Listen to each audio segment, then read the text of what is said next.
Welcome to the Ave Goddess podcast with spiritual detective Dr. Joanna Kujawa. And today we have a wonderful guest, Ellen Parkinson, who is an artist from California.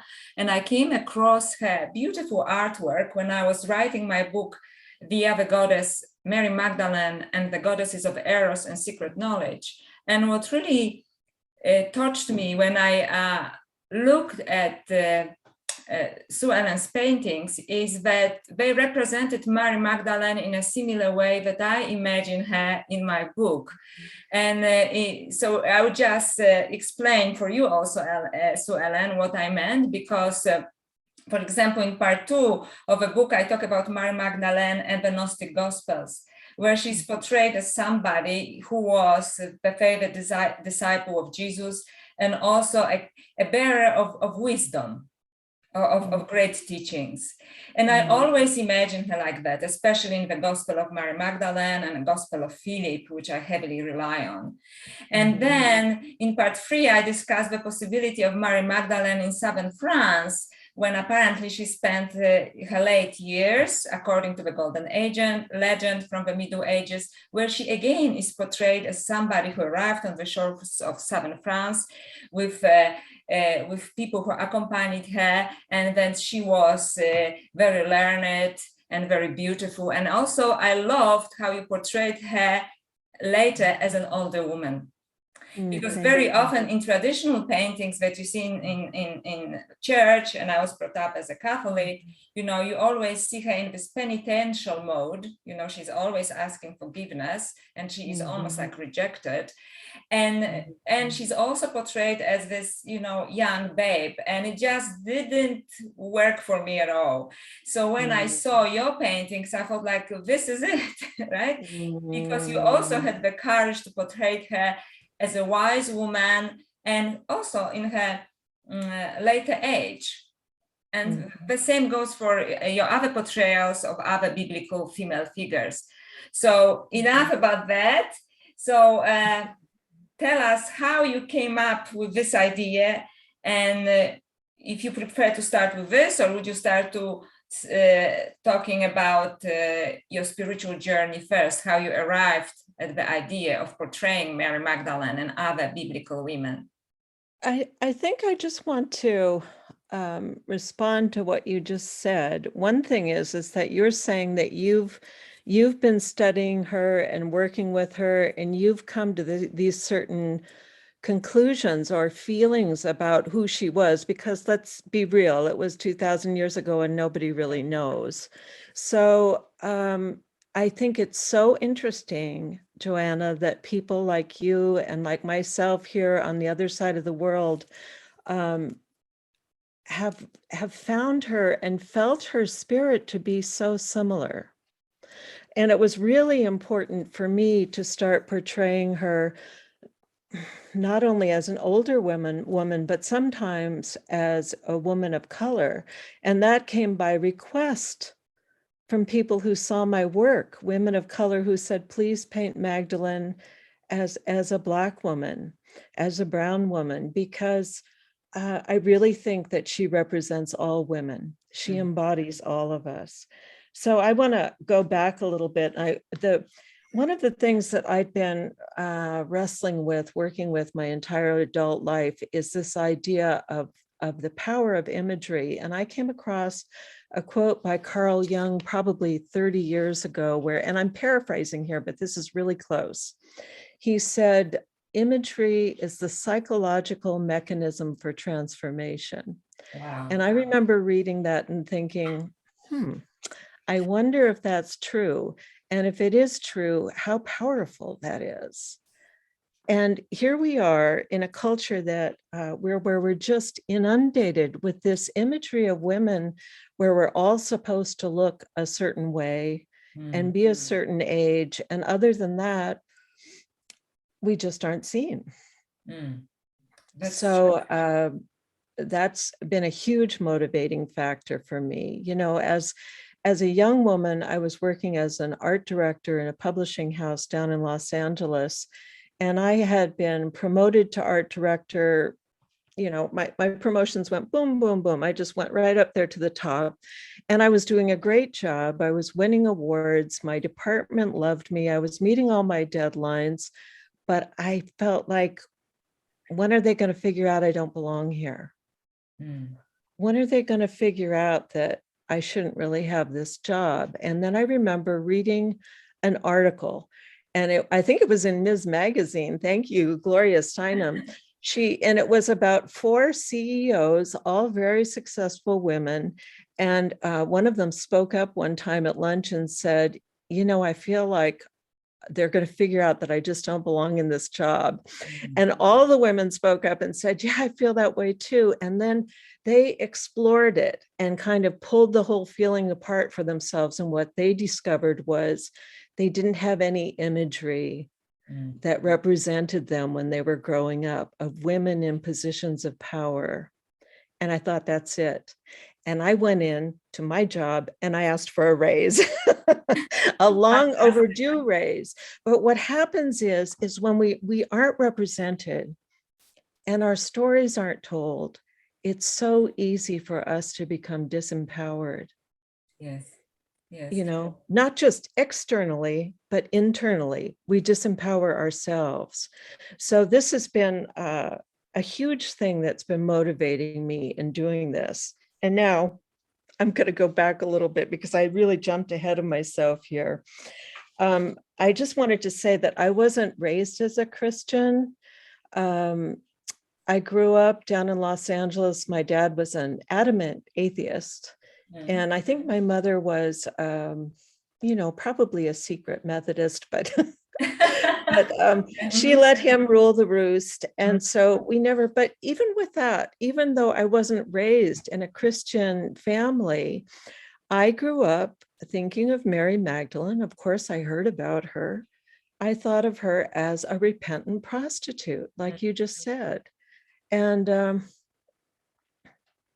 I don't know where I got that from. It was just in the culture, But later, as I got a little bit older, I think I'm going to start my slideshow, because I have some pictures that talk about all this. So where do I go to screen save here? Should be somewhere here at the bottom, screen share. Share screen. Yes, there we go. Okay. Here we go. Share. That's it. Yes. I'm going to go up here. Okay. I'm going to click. Oh, well, and just because I want you to know where I am. I mean, I don't know where you are. Exactly. I am in subtropical Australia near Brisbane. Oh, wonderful. Well, I've always wanted to go to Australia. Now I get to go virtually. Anyway, I'm in Northern California. I live on top of a mountain in a forest at the end of a dirt road, and I'm a true what do you call it? Introvert. But I'm really enjoying this time with you right now. This is my mother's grave. My mother died when I was 13, and this has been a huge influence in my work, in that when my mom died, my dad just didn't know how to deal with it. So he was a good man, but I think he just wanted to pretend like he could just get away from his grief by erasing everything. So he immediately remarried. He moved, he sold all his furniture. I mean, he just wanted to start a new life. And it just left me kind of reeling. And I always felt like my mother needed to be honored more. And I think that this is partly what comes back to me in my work about Magdalene, is that Magdalene was erased, and so many of these historical women have been erased. And it almost seems like it's been like a system, some kind of systematic erasure of her. That's, yes, were you going to say something? Yes, like I just wanted to say that I couldn't agree more with you, because we hardly had a conversation before the slideshow, and we are completely on the same page. Because recently I was giving a presentation and I was saying, this is not feminist revisionism. We are just reclaiming what was already edited. We were edited out of history, and especially out of spiritual history, right? So women like us basically have to reclaim it for everybody, both women and men. Men need the divine feminine too, and especially wise divine feminine, which I believe for both of us, Mary Magdalene embodies that. Yes, thank you.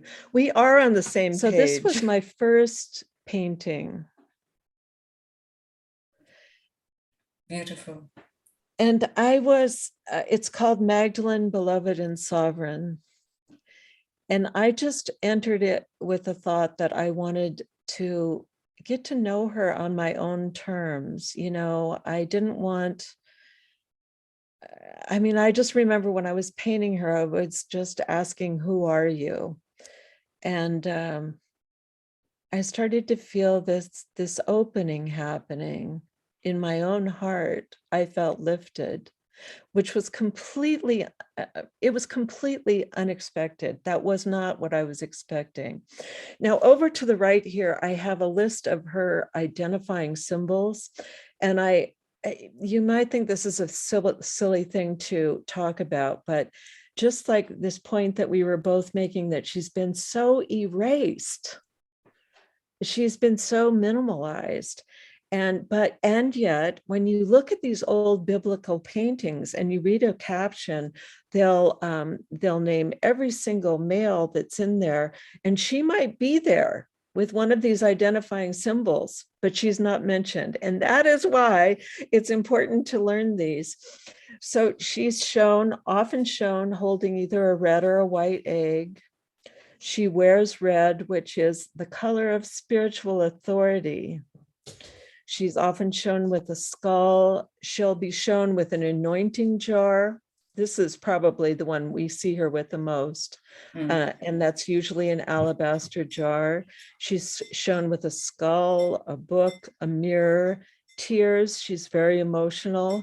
She usually has long flowing hair, and she often has the 6-petaled flower of life. So this is a detail of that painting. And the red egg, what the red egg is about is this legend that she was summoned to the table of the Emperor Tiberius, and he wanted to hear about the resurrection. So Magdalene tells him, and according to legend, he said, I would no more believe that story than believe that the egg in your hand would turn red. And then the egg turned red. So that's what this is depicting. And I think in the Eastern Orthodox religion, these images are a lot more prevalent. I've heard in Greece, I've not been there, but I've heard that they have dances at Easter where they'll click their red Easter eggs together and, as a sign of faith. And it's probably the origin of our painted Easter eggs. So Ellen, you are not going to believe it, because in my book, like the second part starts with me seeing that in a Russian Orthodox Church, Mary Magdalene with this egg in front. So this is like the beginning of my journey, which is basically, it looks like this is, you said it was your first painting of Mary Magdalene. It's really amazing, because actually Carl Jung also says how myths affect us, right? And also Joseph Campbell, and there is a kind of collective unconscious that works through us, right? And you started with the same image that pretty much I started. Isn't it amazing? Like it's amazing, and it must have been meant to be, because it opened me up. I was, even just looking at this now, and I painted this about 7 years ago. I just feel lifted. I feel like my heart opens whenever I see it. So I immediately painted her again. And this was the next one I painted. This is so beautiful.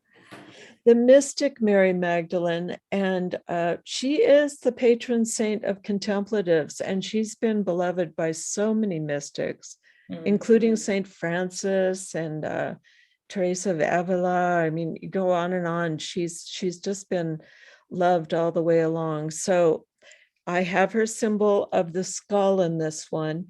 And something that comes to me often when I'm painting her or when I'm painting any of these mystics is you'll see the sky is both night and day. She'll have both.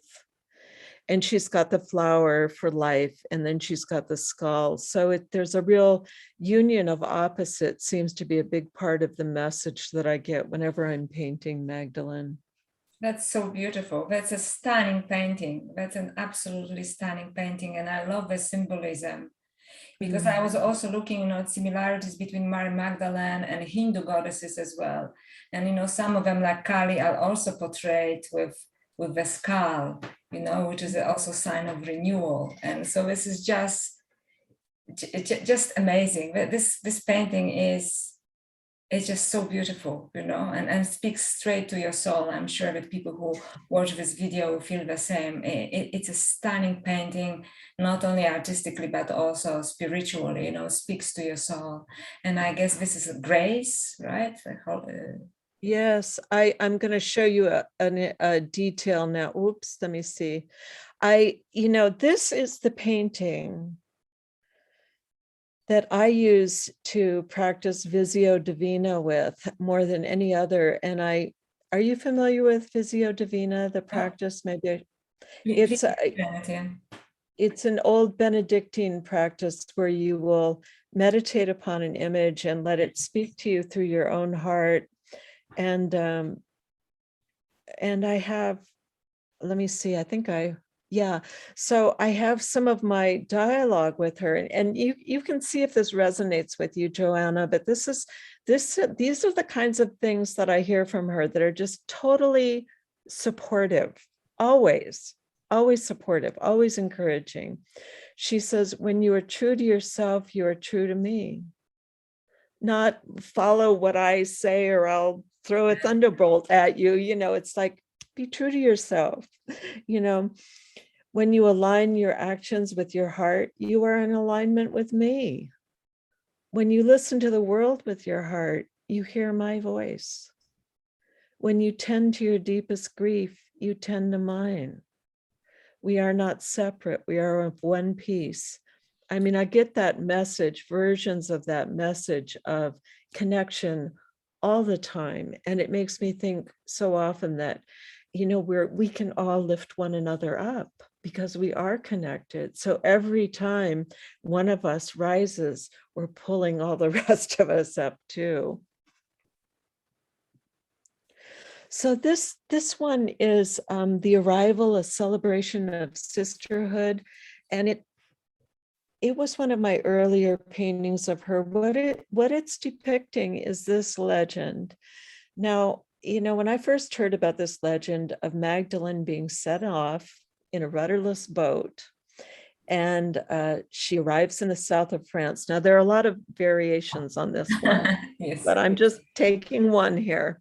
So she's sent off in a rudderless boat, arrives on the shore of France, and she's greeted by this clairvoyant Black woman, Saint Sarah.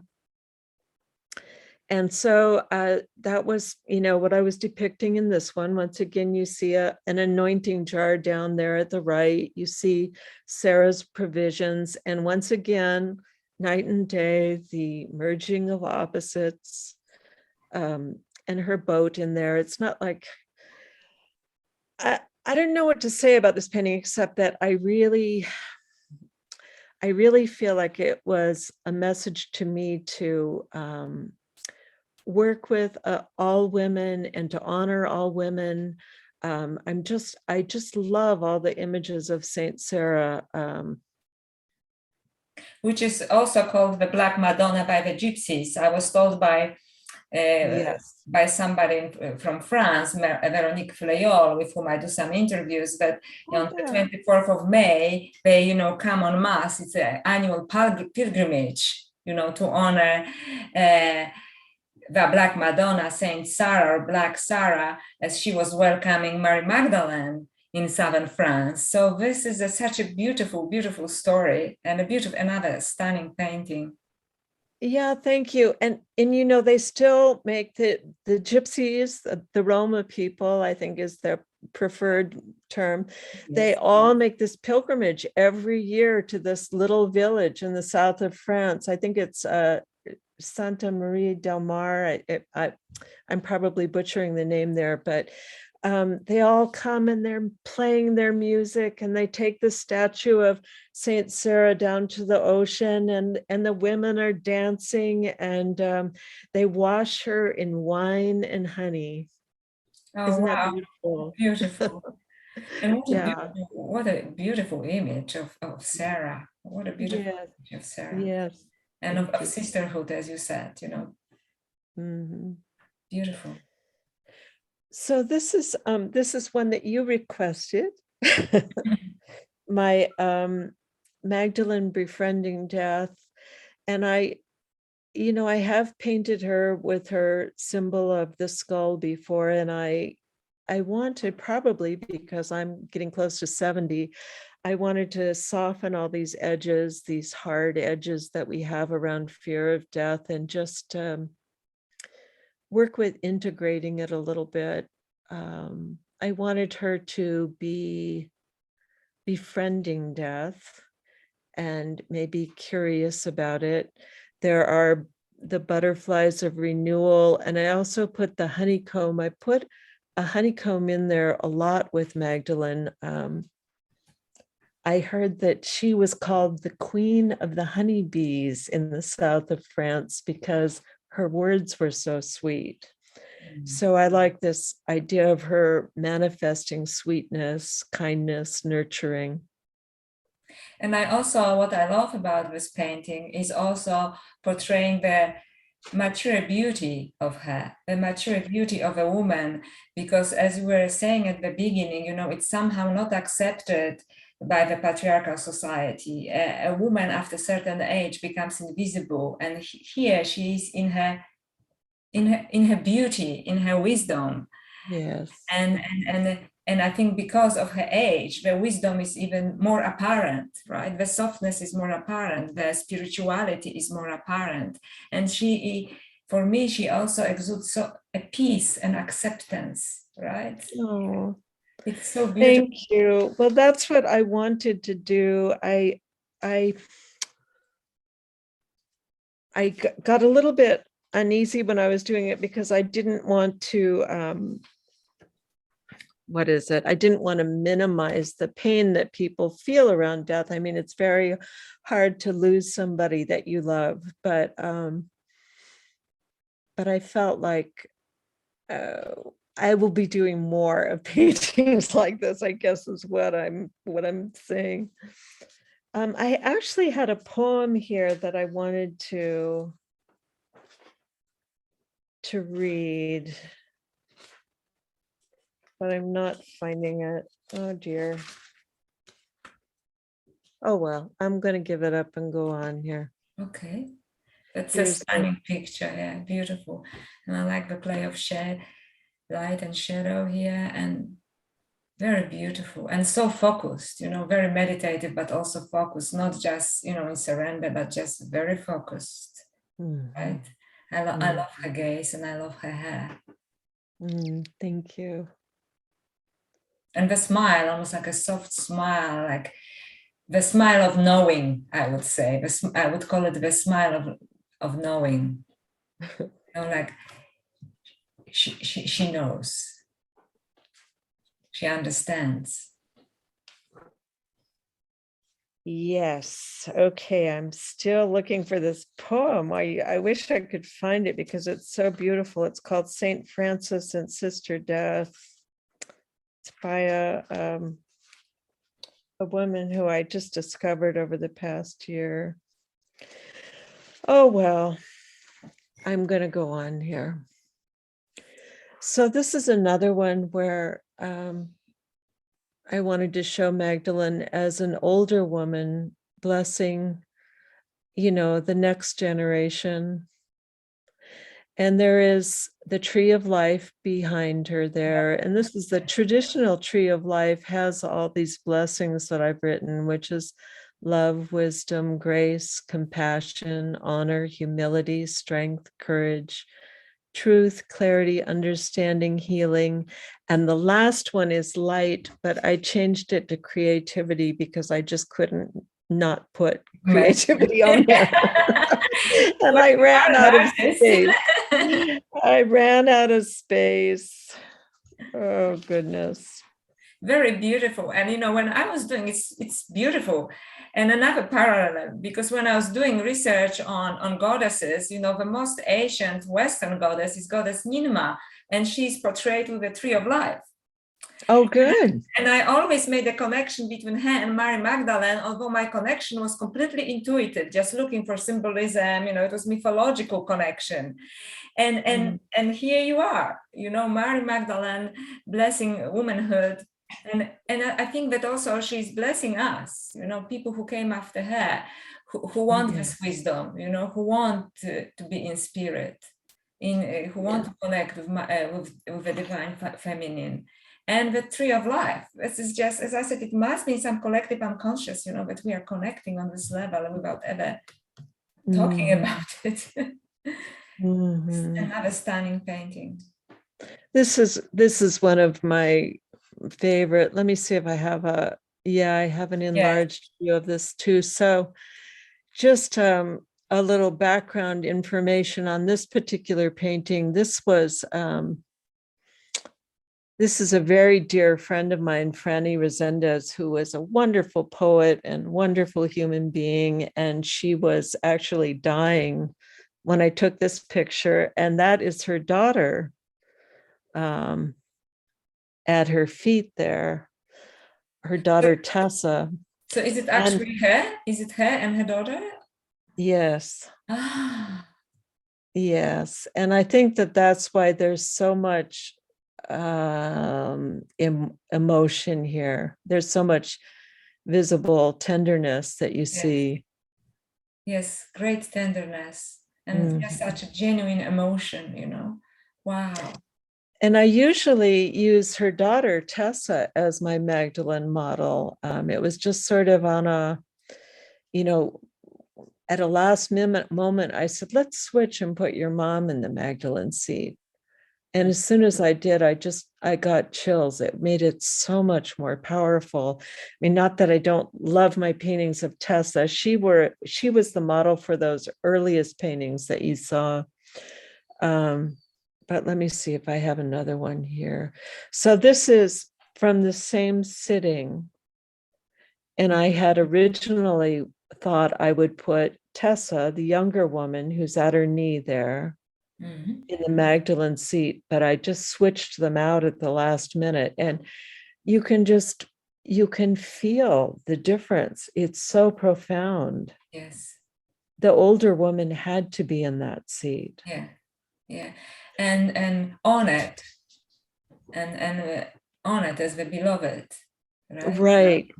It was like my idea was to have a second chance, to honor her, to care for her, to nurture her, to treat her the way women deserve to be treated.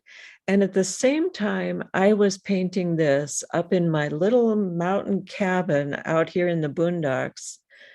The Me Too movement was started up. The second Women's March took place. There was this incredible talk given by Oprah Winfrey at the Golden Globes, and I really recommend anybody going back and listening to it. It's you can Google the YouTube of her acceptance speech, and it was such a powerful speech about the changing point we're in right now, where women just are not going to go back, that we are going to be healed, that we are going to be changed. And I love this paint. This is my favorite painting that I've done.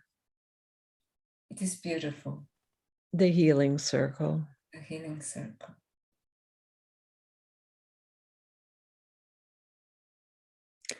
And once again, it was very important for me to include people of all color in this.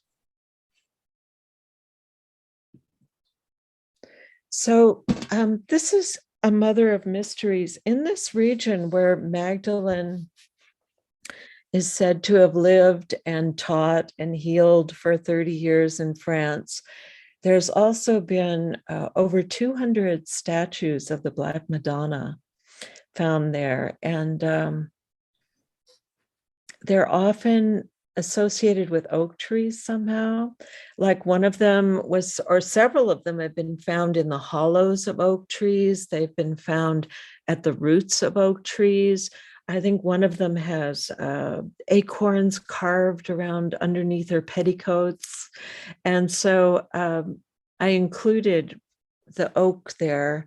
I feel like there's some relationship between Magdalene and these Black Madonnas. I don't know what it is.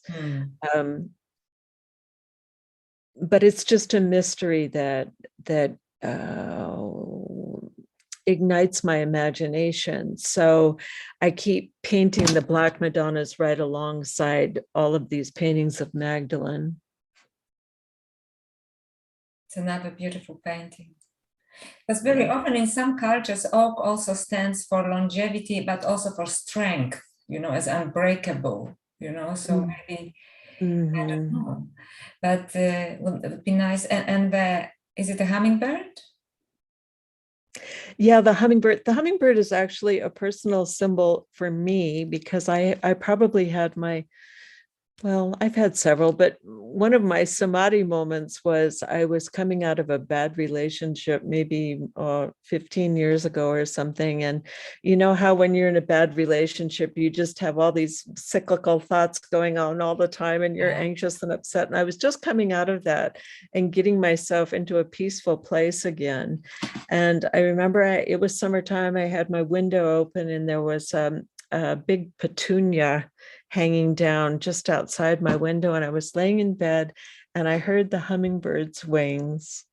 And I thought, oh my God, I have not heard a hummingbird's wings in so long because I've just been churning, being upset about this relationship that wasn't going to go right. And so I just thought, well, I'm never going to do that again because I love this peaceful feeling that allows me to hear these subtle sounds in the world. And so it's kind of been like a centering point for me. If something in my life is leading me away from that peaceful feeling where I can hear and perceive the quiet, then I pull myself back again to the center. So I put hummingbirds in everything. It's just a reminder to myself. To stay present, right? To stay present and be peaceful. Wow, very beautiful, very beautiful. Thank you.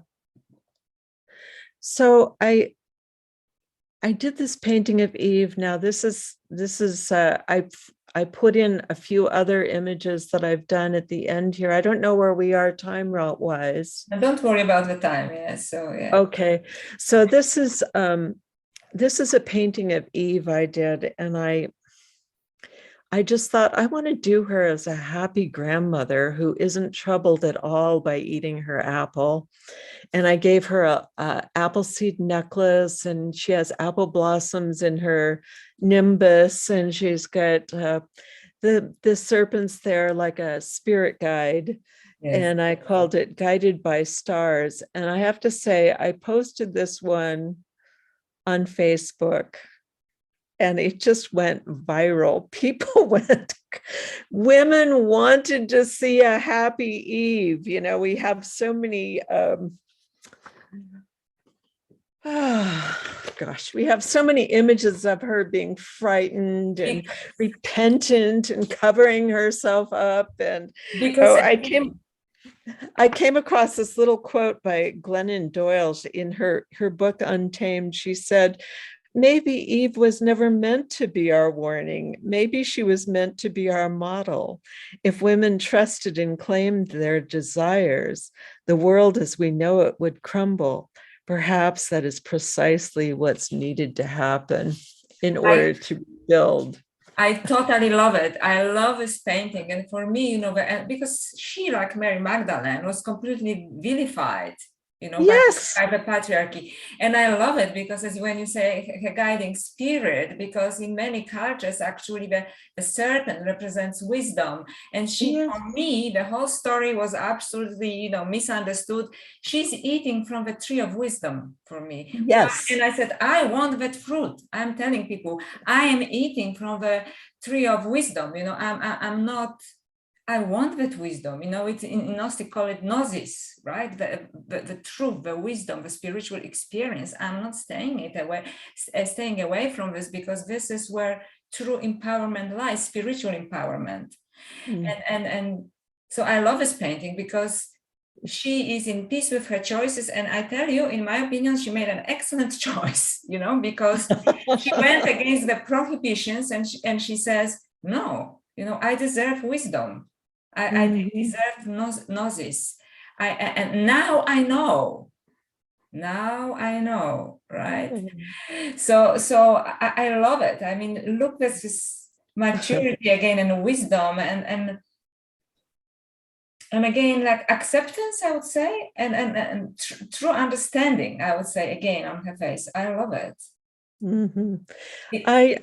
I love it too. I mean, this one just makes me so happy. And this is actually a painting of a good friend of mine, once again, who modeled for me. And you'll like this detail, I think. She's got, my friend who modeled has the pilgrim scallop shells tattooed on both her feet. Fantastic. She was a mother of 5 kids, and her kids grew up, and she's traveled the world. Fantastic. Yeah. I love it. Yeah. And that's a really very beautiful picture. And I think it and it signifies for me, you know, reaching out for spiritual wisdom, not responding to prohibitions, and rewriting, you know, what actually is important. That's a very beautiful painting. It's like one could just spend time meditating on this painting. I just wanted to say something, but I recently reread a book, 10 Poems That Will Change Your Life by Roger Housden, and I highlighted this sentence where it says, I trust them because they tasted the fruit. And it reminds me of this painting. And I thought, yes, because this is the fruit, you know, whoever doesn't want us to taste it, you know, I don't trust those. I trust those who tasted the fruit, you know, the fruit of spirit. Yeah. So, are you here?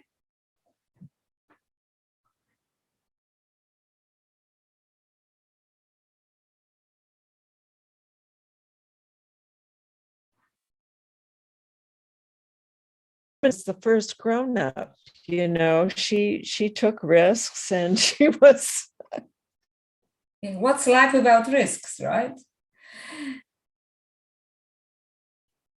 I think we are getting a little bit interrupted here by the internet.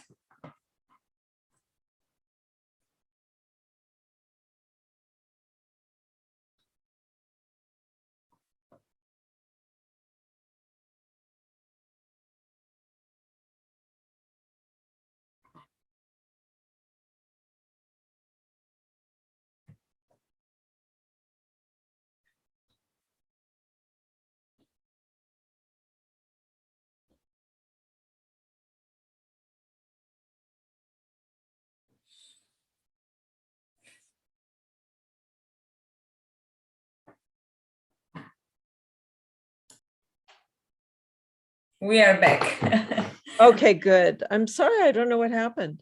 There's supposed to be some strange eclipse tonight. Did you hear about that? Yes. Full moon eclipse. For 4 hours anyway. So this is Eve as a Black woman, and you can tell by the look on her face, she's having this realization of all the pain and suffering that's been projected onto women, and she's not going to take it anymore. And the apple is here, shaped in as a heart. Actually, I don't know if it is intended or not, but it's lovely. They actually are. often shaped like a heart. Yes. Yeah. So this is a painting of Lilith. And, you know, I had not heard of Lilith until maybe 4 or 5 years ago.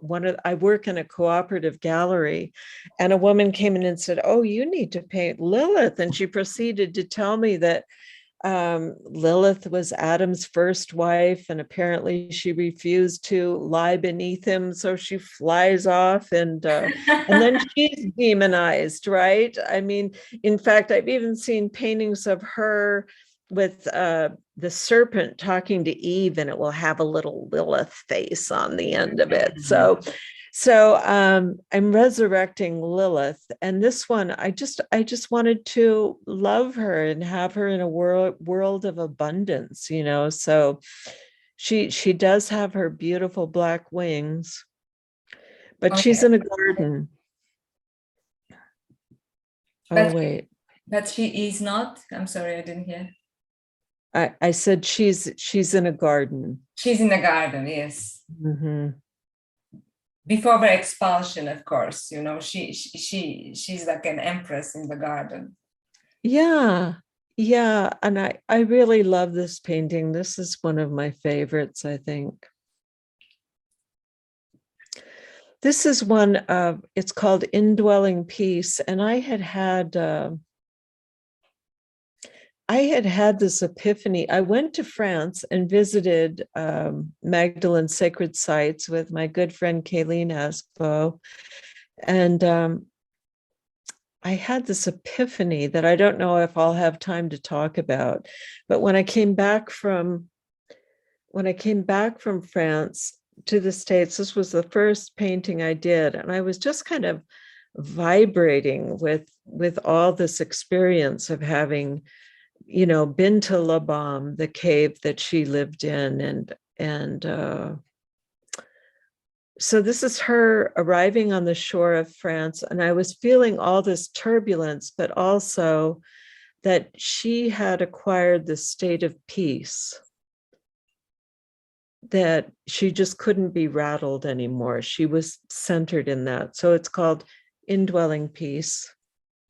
So it is another beautiful piece for meditation nowadays, because, you know, so much chaos and so much going on in the world, you know, having this somebody who achieved peace, you know, amongst chaos. Yes, a feminine, beautiful feminine figure of wisdom. It's a beautiful piece for meditation as well, especially nowadays, I would say. Thank you. I feel the same.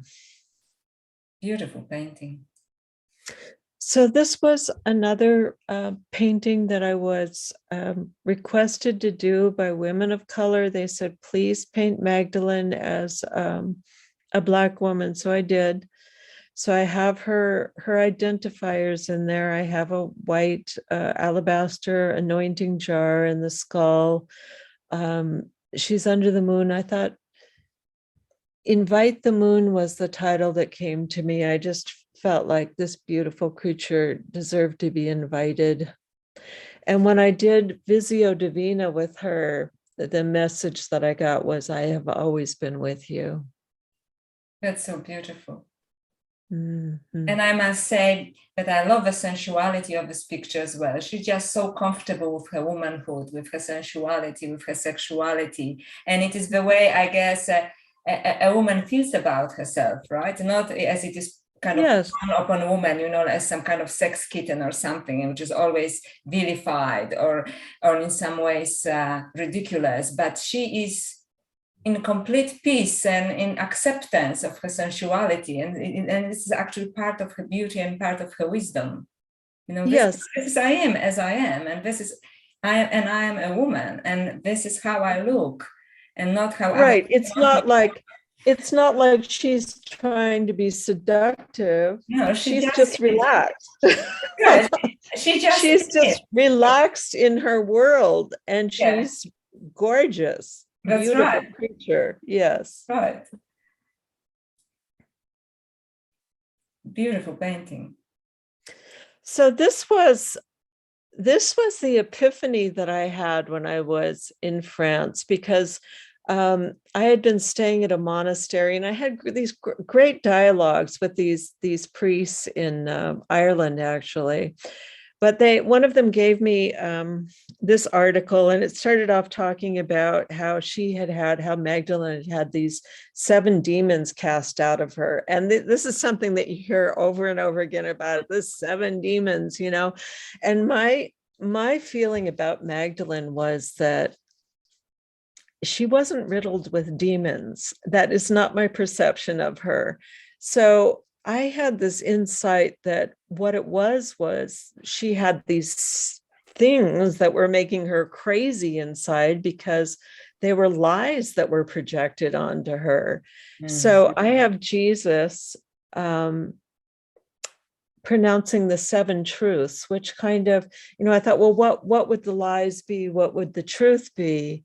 And what a relief that would be. That would be like having the demons cast off. So I just went up the chakras. So I started with the first, you have been unjustly oppressed. And the second, your body is holy and yours alone to define or give to another. Third truth, you use your power to uplift, heal, and restore balance. Fourth truth, your loving heart is your perfect guide. Fifth truth, your speech furthers understanding and dispels illusion. Sixth truth, you have the wisdom of creative intelligence. Seventh truth, the holy abides within you and all life. So once again, I don't feel like this is a perfect painting. It was such a huge concept to try to portray in a single image, but I feel like it's an important painting. And when I posted this, on my Facebook page, I have to say, it just went all over the world. So many women needed to hear these words somehow, just the truth, Yes. Starting with you have been unjustly oppressed, which still holds true. I mean, I don't know what it's like in Australia, but it's every country that I know of just about. It is true. It is true about Mary Magdalene, and that's why we do our work. And it is true about all women. And it is, yes, so absolutely. So I love this painting. I remember I saw it on Facebook too. So I absolutely love this painting, and redefining what the 7 demons were. And I agree with you. It's like 7 chakras. Lots of Eastern teachers talk about it. But it was just clarifying the chakras.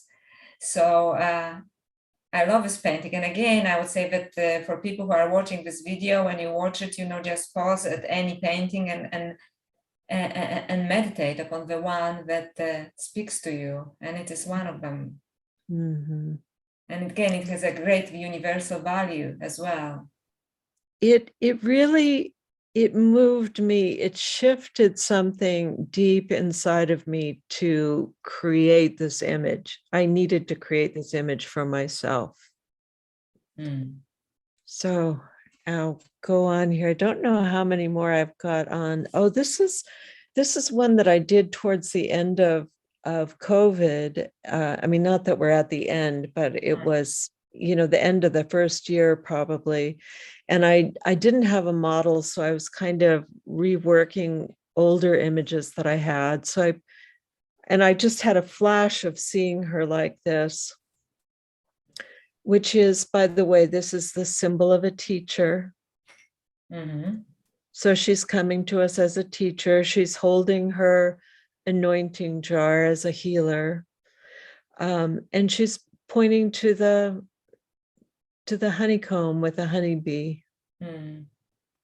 Which I think somebody wrote me a message, and I was trying to find it before this talk, but I couldn't find it, that Jesus was used as the honeybee in symbols in very, very early Christianity because of the sweetness of his teachings.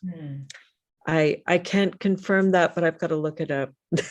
I must say that I'm not familiar with particular image.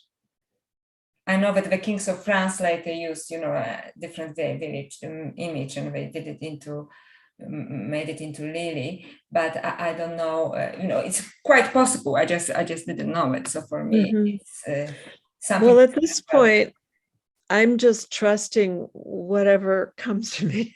Of course. I just feel like that's I go with it now.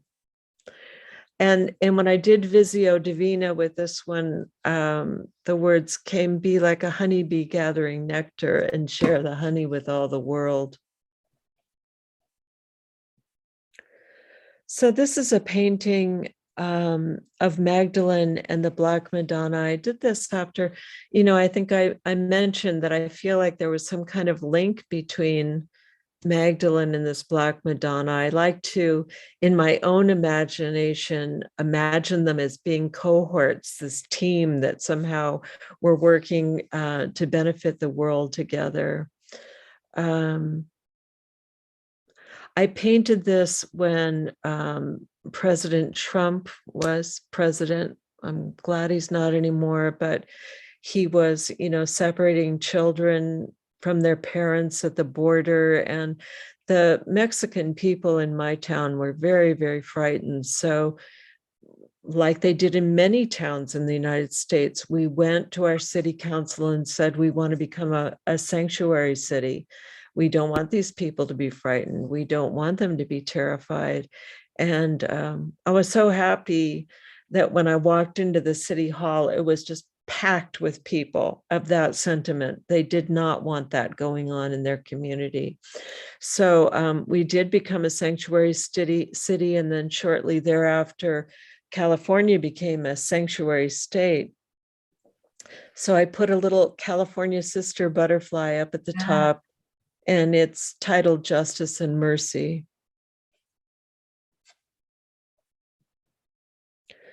And this is the last painting that I've done of Magdalene. I mean, it's not the last painting I'll do, but it's the last one that I did. And I had this idea that I was painting it as a message to the outer world to please choose peace. This is supposed to be her arriving on the shore of France, and she's written peace in the sand with her finger. But as I often do after I'm finishing a painting, I put it up and then I look at it in the morning. I meditate on it while I'm drinking my coffee. And I was looking at this, and then I looked outside my window, and I live in this forest. And it was one of those moments when the separation between myself and the rest of the world just dissolved. And I felt the love from the trees coming to me. Yes. Not like it was anything, it was like something that's always there, that I'm being loved by these trees, by my surroundings. And I just started weeping. And then I looked at this painting of Magdalene, and I realized the message was for me, that I had been going through a hard place, but she was just, it was a message for me, choose peace. This is a choice that you can make. This is a choice for all of us, because we are going through very difficult times. It's interesting how individual goes through something, and then we learn that collectively we actually are going through the same thing. So it's very touching. And here she also she's concerned. I think this is one of the paintings that she's actually concerned, like something is off, right? And she's asking us that it is important to return to peace, go within, whatever is going on outside.